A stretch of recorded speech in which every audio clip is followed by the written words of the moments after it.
Dr. McDougall, and welcome to the Real Truth About Weight Loss Summit. I am so honored to talk to you. Thank you so much for being here. Well, thanks for the invitation. I mean, there are very few people I would look forward to.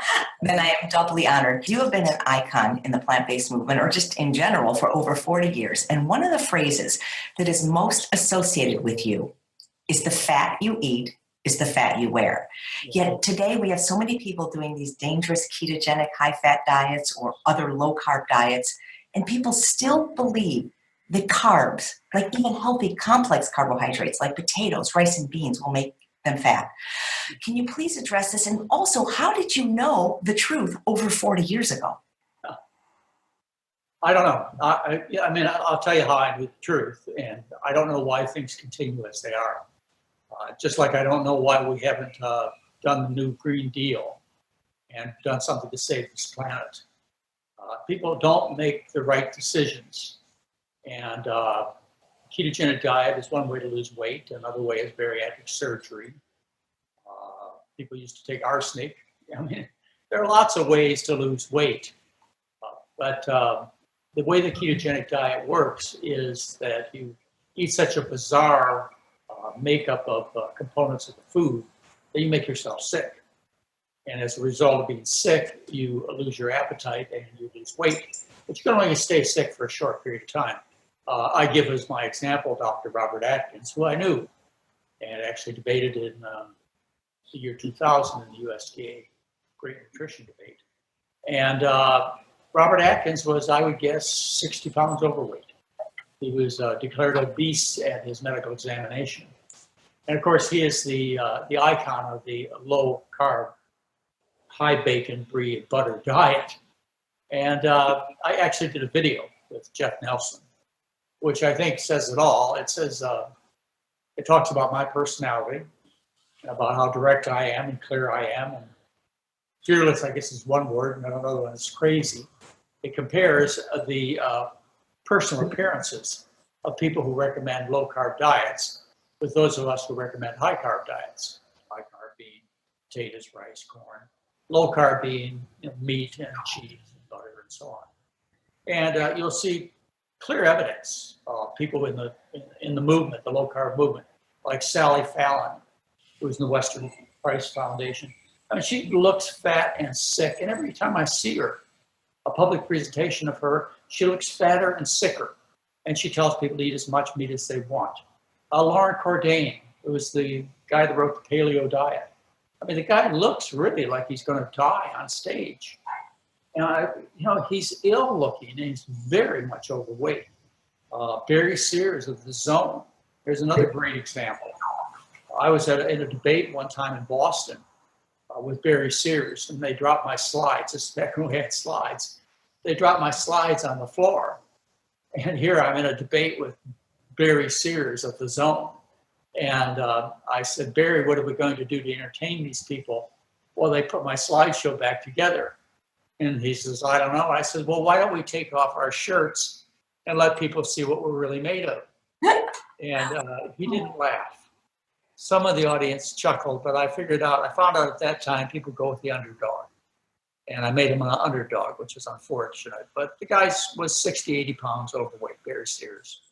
It goes on and on and on. These are fat, sick people, and you follow the low carb diets, you're going to look and feel like they do. Sure, you can lose weight, but it's only temporary. The right approach is to eat the diet for human beings. And I know that's what you want to talk about, is you want to convey to people that there's nothing wrong with the human design. God did not make a mistake, or however you want to put it. Mother Nature didn't make a mistake. The human being was designed to function, feel, and look their best. After all, we're kind of the top of the kingdom. Some people would think so. Some people would think we're at the bottom. But anyway, there ought to be. You wouldn't think that our Creator or our creation would somehow have left us out and made it so that if we were going to eat and be satisfied and enjoy what we eat, that what we're going to end up is sick and fat and dying early. It makes no sense at all. There should be a diet for people that they eat, enjoy, and a diet that gives them the strength and the personal appearance, the function, and the longevity that they deserve. And that's the diet for human beings. And that happens to be a diet that's described in many ways by many people. When I first started all this back in must have been probably 1977. I would say probably 1977. I would have to say that I became a fledgling vegetarian, trying to become a vegetarian.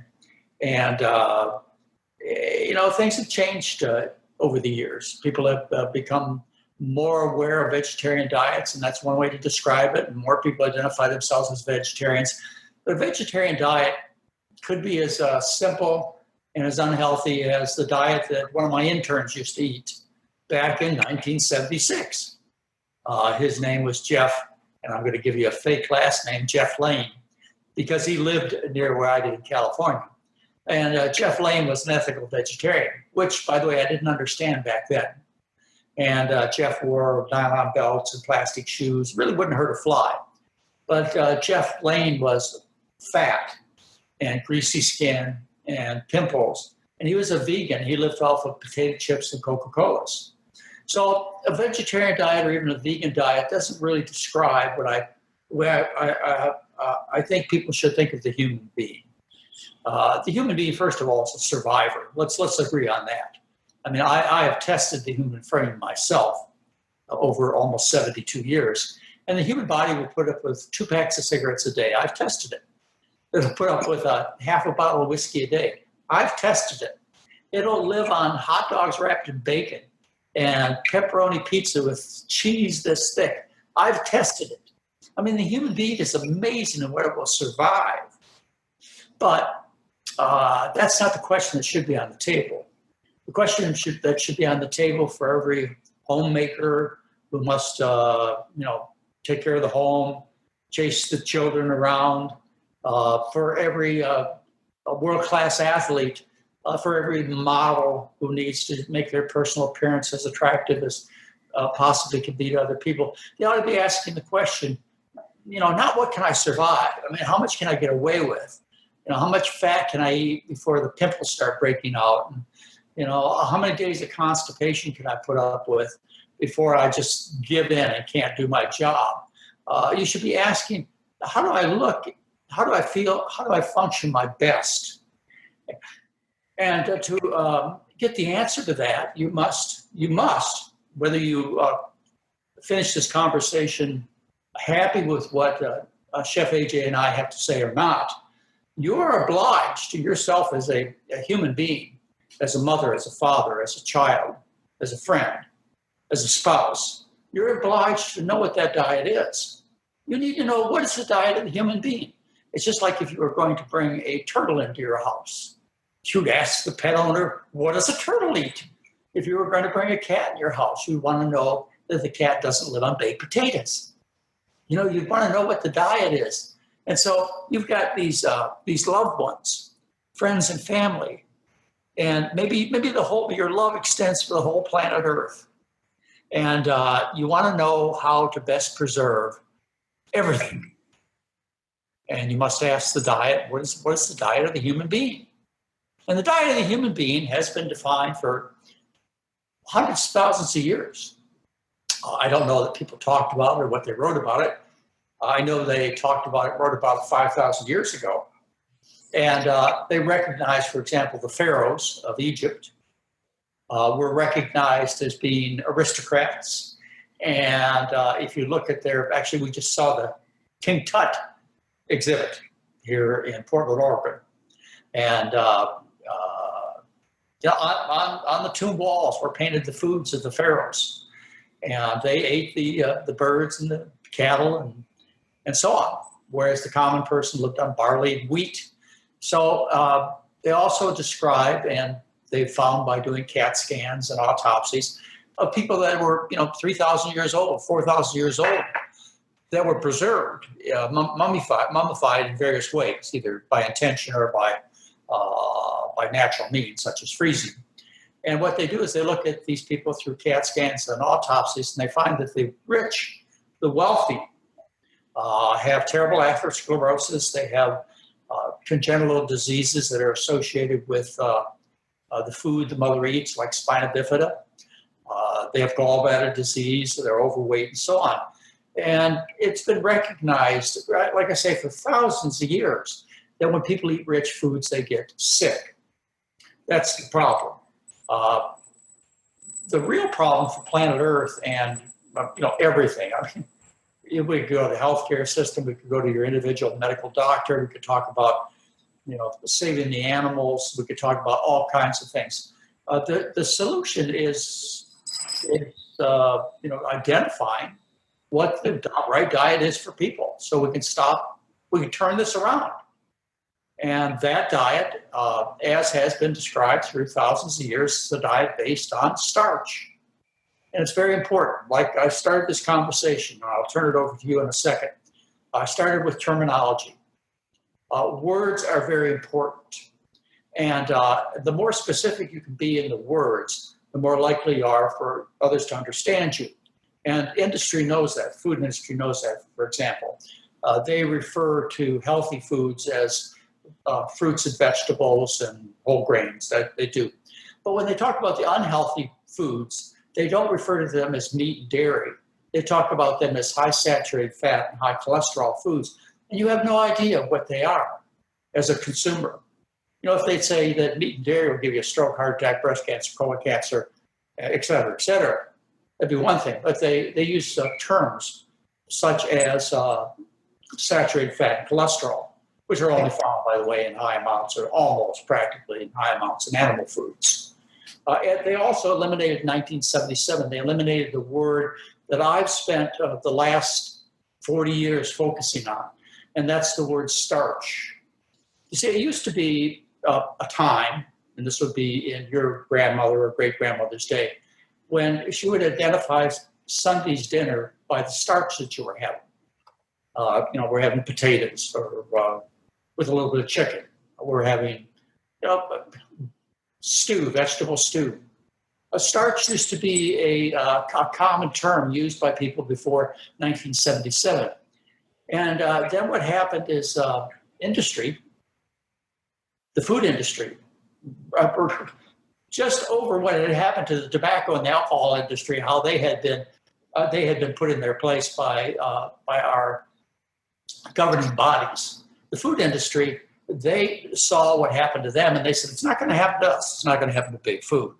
And so what they did is they changed the terminology so that you couldn't use meat and dairy in the dietary guidelines. You had to call it saturated fat and cholesterol. You couldn't call it starch anymore because people knew what starches were: potatoes, rice, bread, corn, so on. You had to call it complex carbohydrate. What's a complex carbohydrate? What does it look like? You see, so anyway, you can go, let's go in the terminology which fits into our camp and some of the disagreement in our camp, and why I continue to try and use as clear a wordage as possible is because I want people to do this. And so we go from vegetarian with fish and maybe some chicken, to vegetarian with dairy and eggs, and then vegetarian in the vegan form, which is loaded with oil, and then we go to low-fat vegan. But the problem is a lot of our colleagues, they've tried to convince people to eat nutrient-dense foods rather than starches. Starches are very nutrient-dense too. In fact, they're all the nutrient density you need in food. But they've tried to convince people that very nutrient-dense foods like kale and cauliflower and broccoli should be the bulk of their diet. And that's a problem because it's real hard to get calories. So if you're going to have to try and fight a war or run a marathon or, even take care of your kids, you're not going to have the calories by trying to live on cauliflower, broccoli, lettuce, and so on. So it's not a plant food-based diet. I mean, that's one direction that it could be wrong. Plant food-based is going for nutrient-dense foods and leaving the starches out or minimizing starches because, of course, everybody knows starches are fat, which we haven't really gotten into, but we will in just a minute. The other direction that people go in who are on our camp, and believe me, I'm not trying to make enemies here. I'm just trying to make some definition here.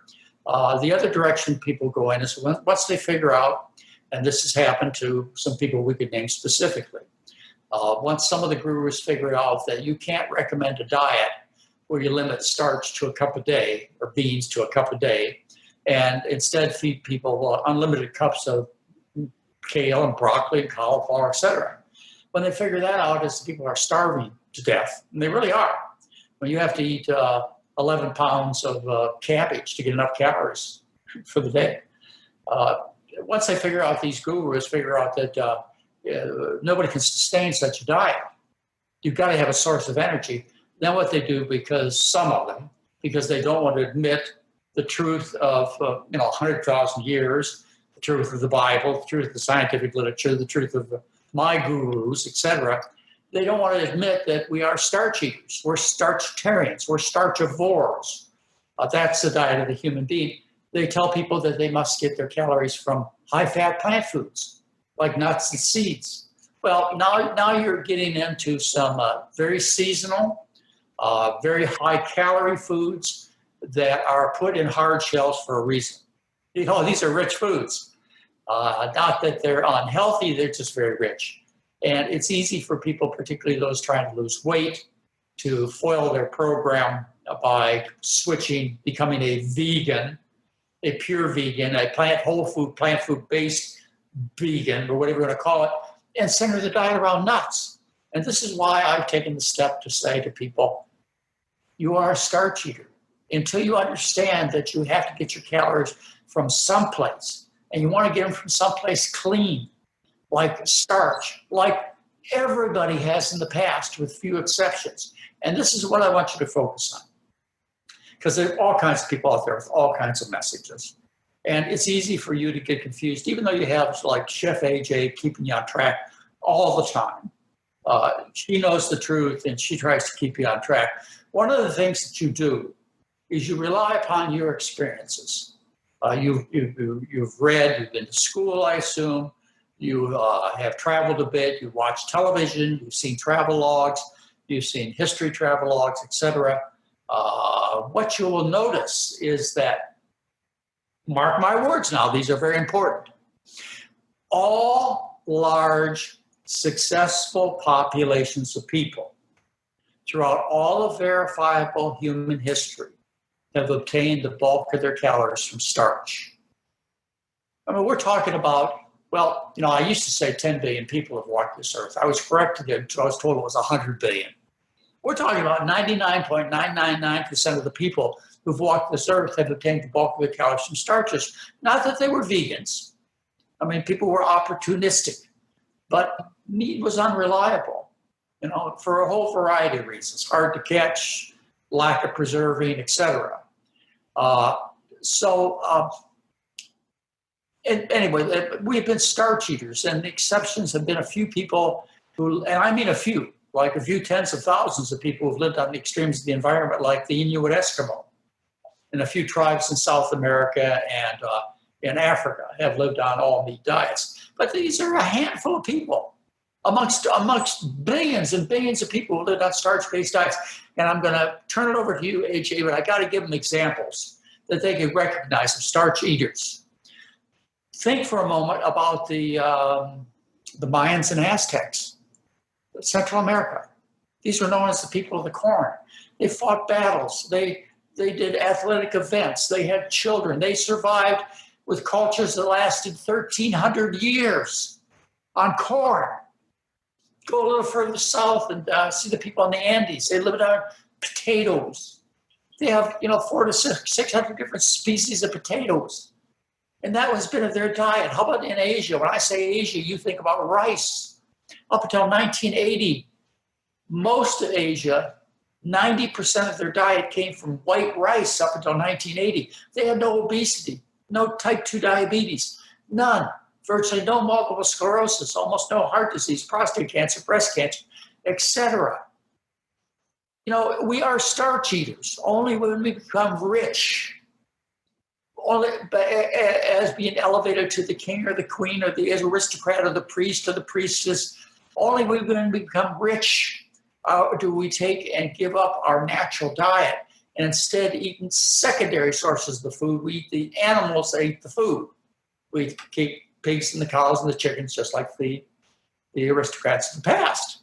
And, that's why we're sick. People get upset with me, AJ, and I know I said I was going to turn it over to you. I'm sorry. People get upset with me because I took a stand 40 years ago. I eat a vegan diet. I eat no animal foods at all.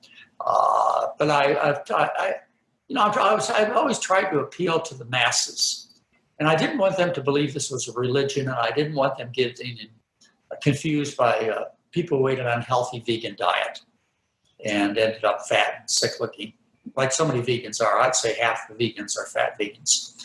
So I didn't want them to get confused. So what I started doing 40 years ago, which a lot of people, believe me, I've had lines of people standing up demonizing me for doing this, is I've taken the stand that I tell people I am not a vegan, that I eat turkey every other Thanksgiving.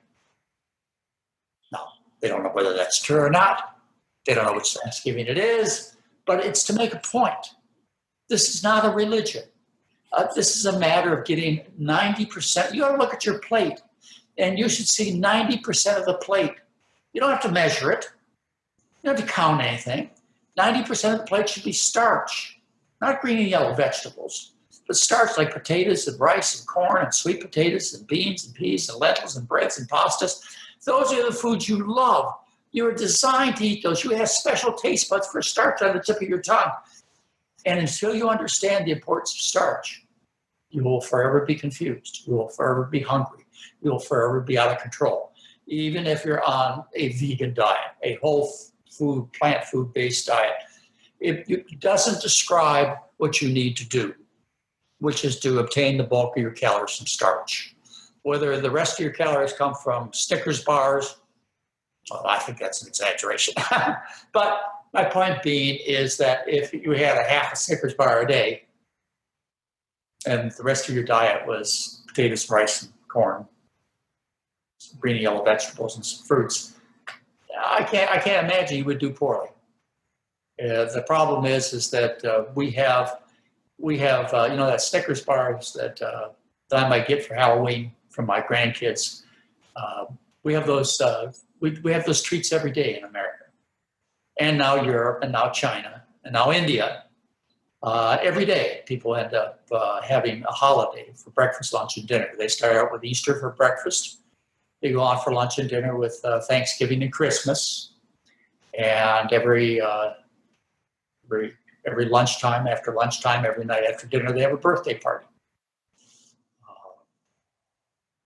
Breakfast is Easter. Yeah. And when you eat like a king and a queen, you get fat and sick. That's why people are ill. If they only knew that the solution to the problem was cost-free. Well, let me give you just an example, since you haven't asked me to stop. Mary and I were in Costco recently. And Costco is, of course, one of my greatest entertainments in the world. It used to be. Go to Costco, have some fun. Well, we're in line. And there is a Latino family ahead of us, a man and wife, overweight, 3 young children, overweight. And the food is going through the line. Of course, it's all the typical American basic 4 food groups. Make sure you get enough protein, calcium, and processed food junk. And the ticker tape goes for a while. And finally, the housewife says to the cashier, "Stop! That's all the money I have." And I looked at Mary and I said, "Mary, I got to go up and tell her to put all those foods back. We could go over to the counter that has the beans, and we could buy a 25-pound bag of beans for $12. We'd get 50 pounds of rice for like $30 or $40. And they could go through that line and feed their family, and end up as healthy people, eating just like their grandma and grandpa used to eat. And, they can keep with their food budget, all the medical bills that are keeping mom and dad from doing the kind of job they need to do for the family. But Mary wouldn't let me do it. She says, "No, you can't do that, John." I said, "I want to go up and shake them and just tell them to come on." But see, that's the problem I have is that I see that kind of suffering. Oh, it's so unnecessary.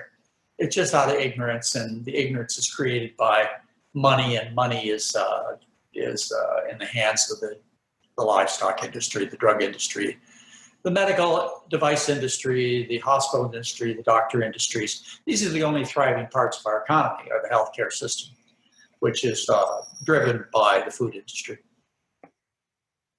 What an introduction. I agree with you 100%. That was amazing. And I also agree with you about Costco, Dr. McDougall. I love going there about once a week and buying sweet potatoes and some fruits and vegetables. But when I check out the book section, I see things like New York Times bestseller, Eat Fat, Get Thin. Right. How is that possible? I mean, the fat you eat is the fat you wear, right? Yeah, the fat you eat is the fat you wear, right? I mean, it just makes sense. Research is clear. There's not a problem of lack of research. There's not a problem of lack of consistency of the research and findings. All this was pretty much known about current treatments and the nutritional needs of people before 1980. And then in 1980, I told you that's about when Surgeon General's report on food came out, and the Surgeon General's report on smoking came out in 1964 by Luther Terry. So there were some, big changes taking place, and industry got control, and they changed the message, so people really don't stand a chance. But if they only knew that they could, get off all of the pills. We published 7, 8, 9 studies, and you can get them in the scientific literature. One of our studies was done on our patients. It was on 1,615 people. And I'd done a previous one when I was at St. Leonard Hospital on 500 people. We got the same results. We did the same kind of research on Blue Cross Blue Shield of Minnesota. We got the same results. But I finally published our work on 10 years on 1,615 people. And you can get that. It's free. It's online, free publication. And we showed that feeding them over a period of 7 days resulted in an average of 3.1 pound weight loss, unrestricted eating, as much as they wanted, of food they loved. The average drop in cholesterol was about 22 points. The blood pressure drops were 18 over 12 millimeters of mercury. But what you need to understand is during that 7-day period of time, we reduced or stopped the blood pressure and diabetic pills in nearly 90% of people. And then we did a long-term follow-up on our patients independent of us. This was a study done by OHSU, Oregon Health and Science University here in Portland. And they studied our patients independent. They picked the patients. They sent the patients to our program in Santa Rosa, California, same program that you can take. Exact same experience that everybody else that comes to our clinic in Santa Rosa has. They sent them down there, and we educated them. Dr. Lyle, Jeff Novick, myself, Dr. Lim, whether he was involved in or not, Mary, et cetera. We educated them. And OHSU studied the patients for a year. Now, this is a randomized, rater-blinded study, the highest in medical technology and honesty that you can possibly get as far as the study design was done. And remember, it was OHSU, the neurology department. Their reputation was at stake. And what they found was that nearly 85% of people were compliant for a year. Let me repeat that number again. 85% were compliant for a year. You can't get people to take their drugs at that rate of compliancy. You get half the people to take their blood pressure pills or their cholesterol pills. You're doing good. Why was it so easy to comply? It would be for you too. Well, number one, the foods taste really good. They're the foods you like. You love potatoes. You love bread. Somebody just lied to you, gave you some alternative facts, some fake news. They told you the foods consumed by 99.99% of the people that walk this earth are no longer palatable for you in the 21st century. Anyway, it's very not just palatable, it's your food. You really love to eat this food. And you get to use a little salt, a little sugar. I know that I'm a little different than some of the other folks who don't allow salt and sugar, but there are reasons why I allow it. Mainly, I want to eat the food. And, you feel good. You lose the weight effortlessly. Your bowels every day, they move like they should. Almost, you get off your blood pressure pills. Your ability to play with your kids comes back. Your sex life comes back. You look in the mirror and you go, my God, that's a beautiful looking person looking back at me. Whoa! It's just so simple. So stupid simple, and yet everybody chooses ugly, and they choose it because of the salt and sugar, because they can't really stand the meat that makes them sick. I can't get people to eat chickens, even chickens without feathers. I can't even get them to eat raw chicken with no feathers. I can't get them to eat boiled chicken. They won't eat the chicken unless I put barbecue sauce on it or sweet and sour sauce. Same thing with beef. I can cut up a cow, put half a leg in a pot of boiling water, and I can't get anybody to eat it. They won't eat it unless I dump a half a salt shaker on it. This stuff is disgusting. So you get to take and turn around and eat foods that you really like. And then you start becoming conscious of the effect on animals, which is a big deal for me these days. Wasn't when I started out, didn't understand, but my eyes have been opened over the years. And the environmental issues are extremely important to me. I have to be an optimistic person because it is so daunting. It is so concerning what's happening with the environment. And the livestock industry is probably the most important industry to focus on. Of course, the politicians now are out there saying, if you pick a Green Deal, they'll won't let you eat any steak. They'll take your food away from you. Hey, excuse me. If you don't get a Green Deal, you're not going to be eating anything. And neither are your children or your grandchildren. And it's going to happen a lot faster, and it is happening faster than we ever expected. So, I don't know, AJ. I think you have to be a little crazy like you and I are to be able to step back and see the problem and the answers and the picture, and to be willing to stand up and speak out about it.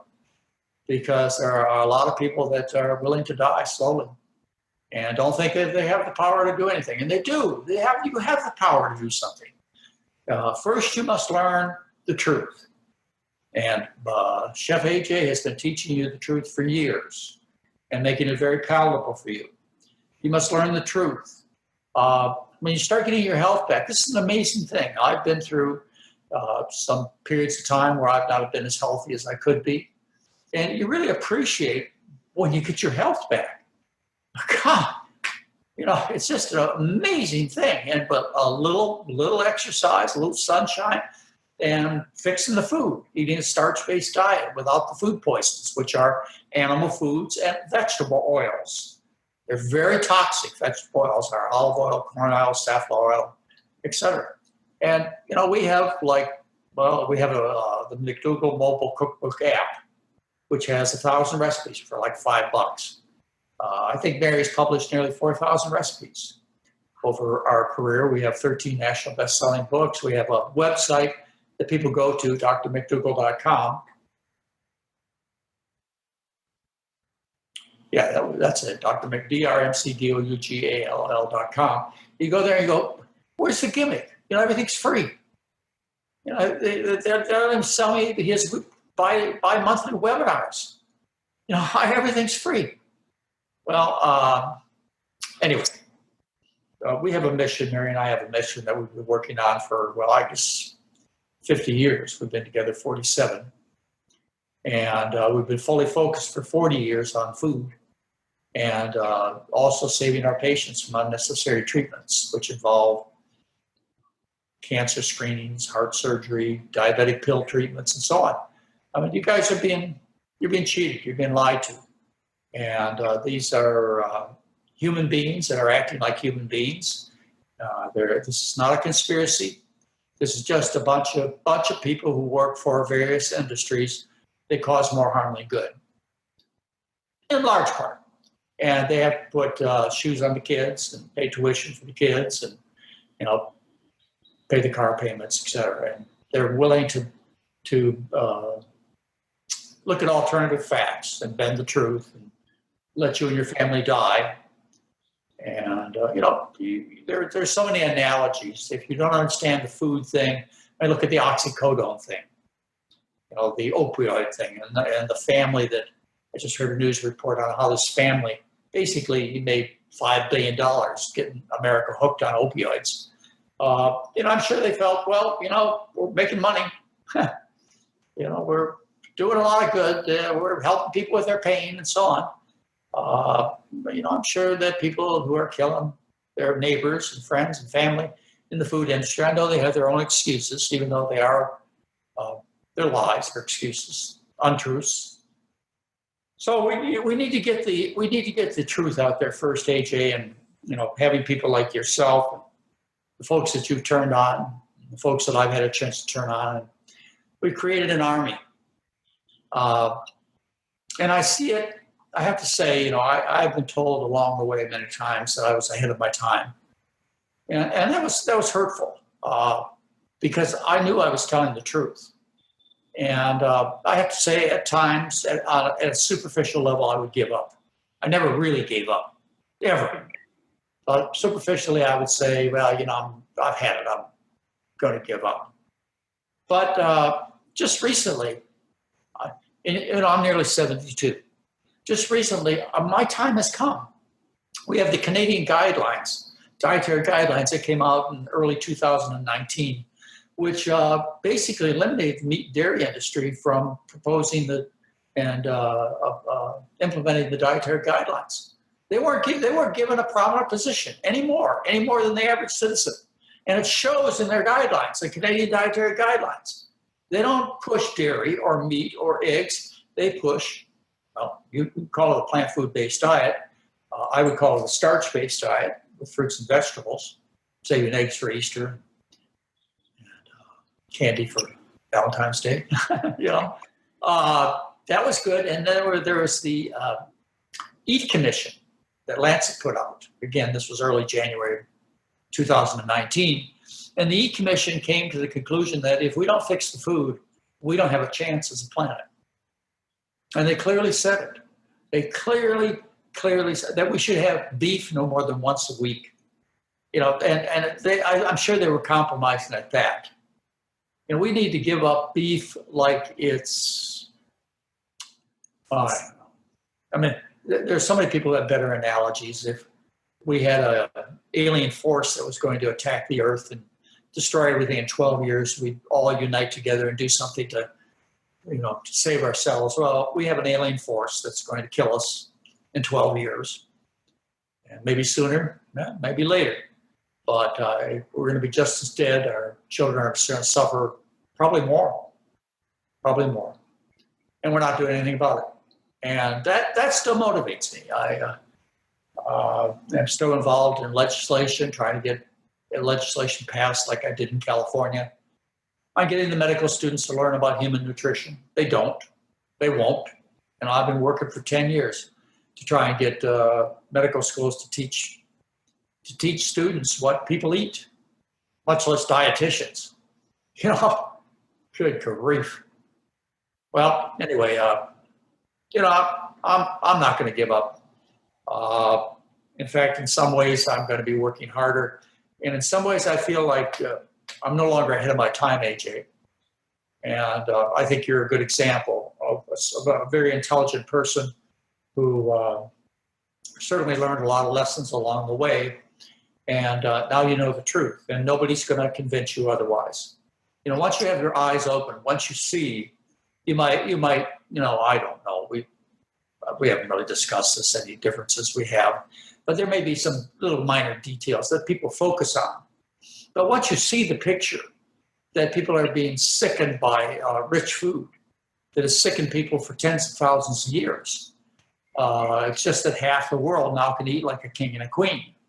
Once you realized why your friends and relatives are sick, why your communities are sick, why in your city, in your town, the biggest buildings, the shiniest buildings are the hospitals, the cancer centers, the heart centers. You understand that. Once you understand the food problem and that we're being poisoned worldwide by the Western diet, And again, it's not a conspiracy.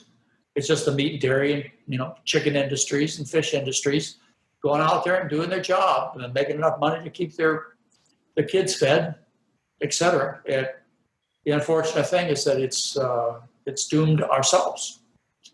And I'm not going to lose my optimism, AJ.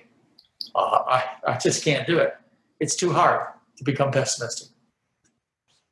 Nice. Dr. McDougall, I've often heard you say that the truth is easy to understand, yet for whatever reason, it seems like it's very hard for many people to implement a starch-based diet. As you know, I was a fat vegan for 35 years until I started eating the way you recommend, stopping all the overt plant fats and eating just starch as the center of my plate.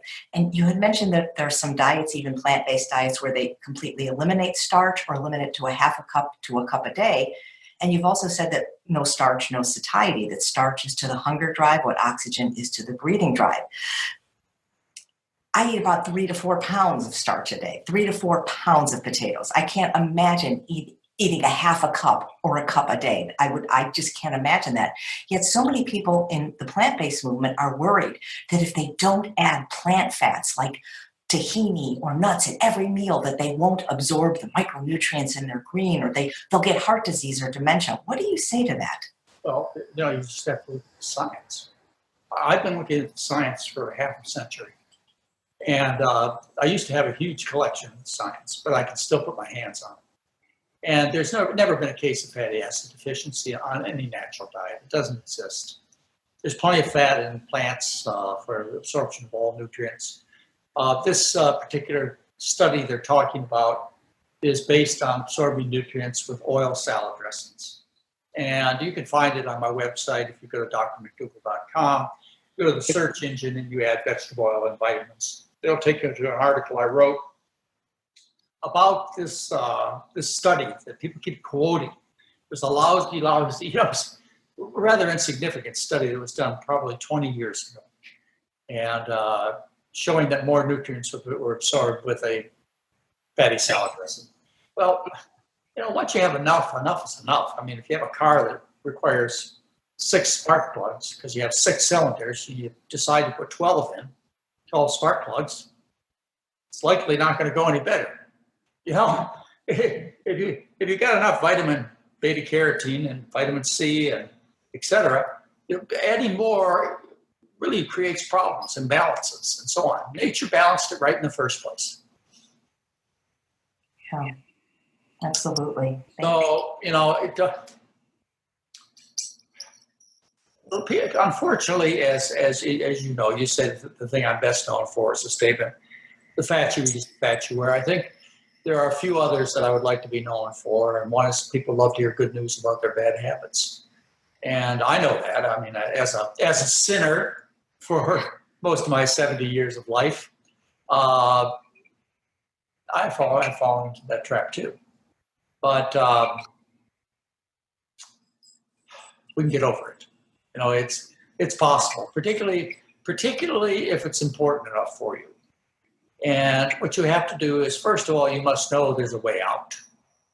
If you don't know there's a way out, if you have the experience of going to the doctor and just getting one recommendation, one surgery, one treatment after another, you're getting a bunch of excuses, a handful of pills, you just stay sick and fat. Life is horrible. You say there's no way out. But once you realize that this is due to food poisoning, I'm talking about 80% of the people that you see in the United States of America, in Canada, probably Europe these days. Certainly it's getting to be that way in China and the middle and upper class in India, et cetera. That rich Western diet is so potent in calories that you plain and simple are not going to be in control. And you've got to learn that. You've got to learn that starch is not your enemy. You can see it. Okay, so once you have the information, once you say, oh, he's right. The first chapter of Daniel in the Bible talks about how Daniel's men ate a vegetable and water diet for 10 days and got healthier. And I'm a good Christian, so therefore I believe. Or you say, well, whatever religious teachings you have, you go back and you read about how the kings and queens got fat and sick, and how the strength of people came from eating beans and barley and corn, etc. You could do that. You have to be, or you go to scientific literature like I've done. I've been passionate about medical research for my whole career. Once I discovered this connection between diet and health, that was important. But I have to tell you, AJ, it was just as important for me to discover that what we are doing for chronic disease does not work.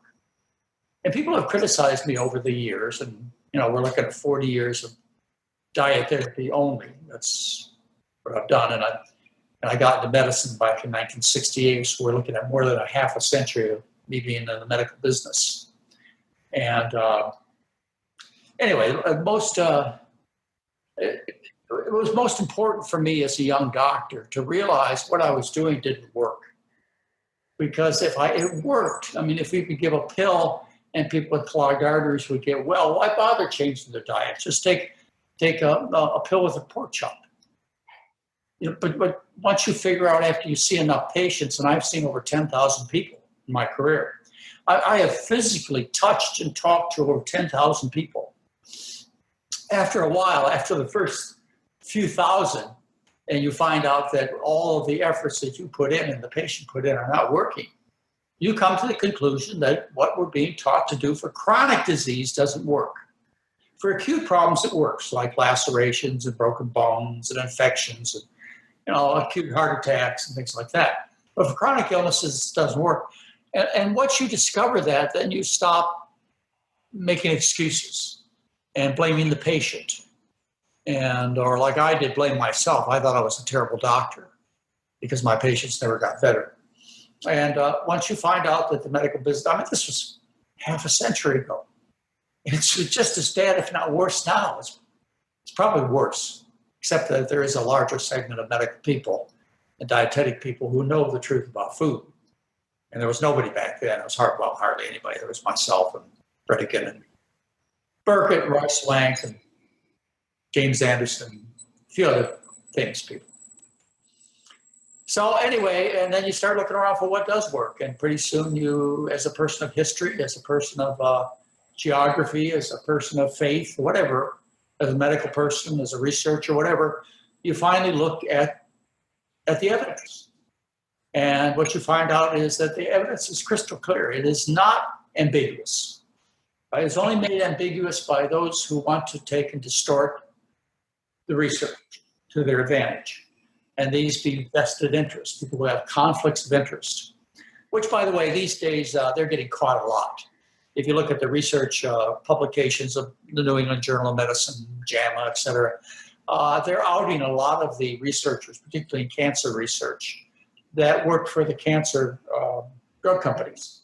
And they published articles and they lied about their associations and hid their conflicts of interest. But, I've known this has been going on for 40, 50 years. Well, since 1980. It started in 1980.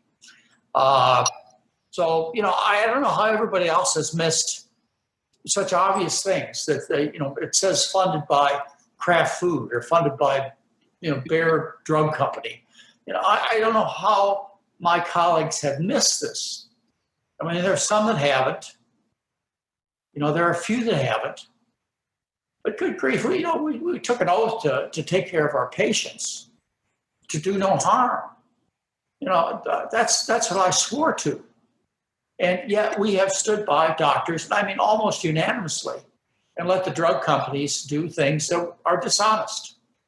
To tell people, I'm doing a paper now on disease-modifying drugs. Disease-modifying drugs. I guess the reason I'm doing this is I'm watching a lot of cable news these days. Why? Whatever. And they're constantly advertising these very expensive biologics like Humira, Enbrel, et cetera. These are called disease methotrexate. Well, they don't advertise that much more because it's not generic. It's generic, not brand name anymore.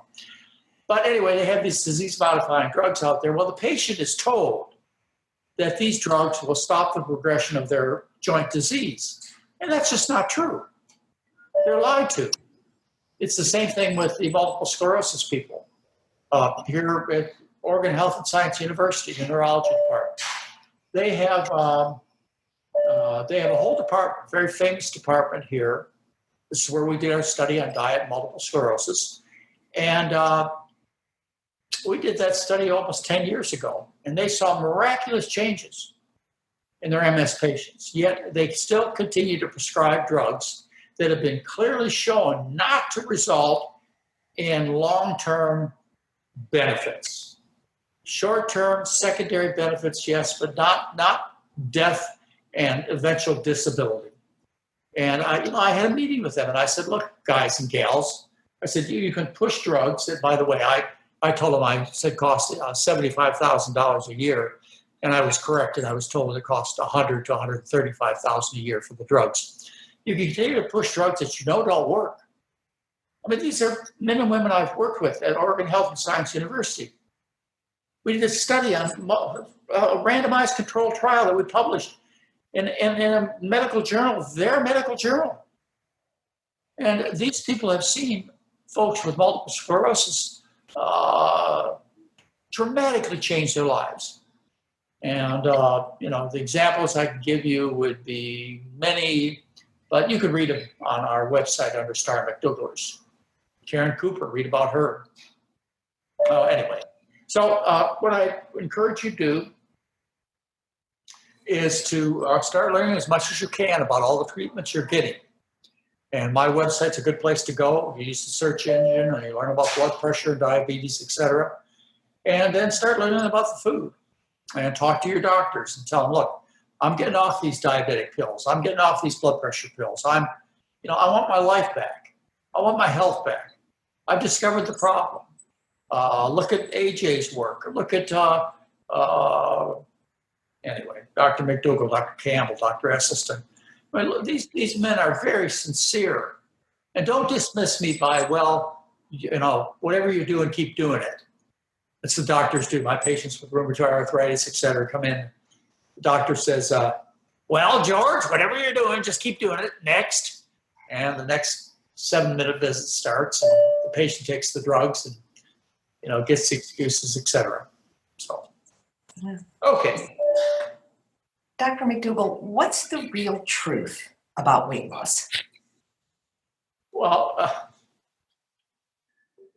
it's due to food poisoning.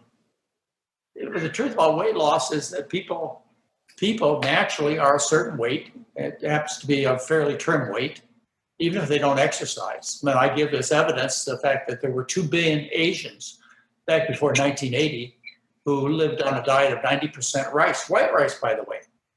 And some of these Asians were pretty good fighters, too. These white rice-eating Asians almost won World War II, and they did win the Vietnamese conflict.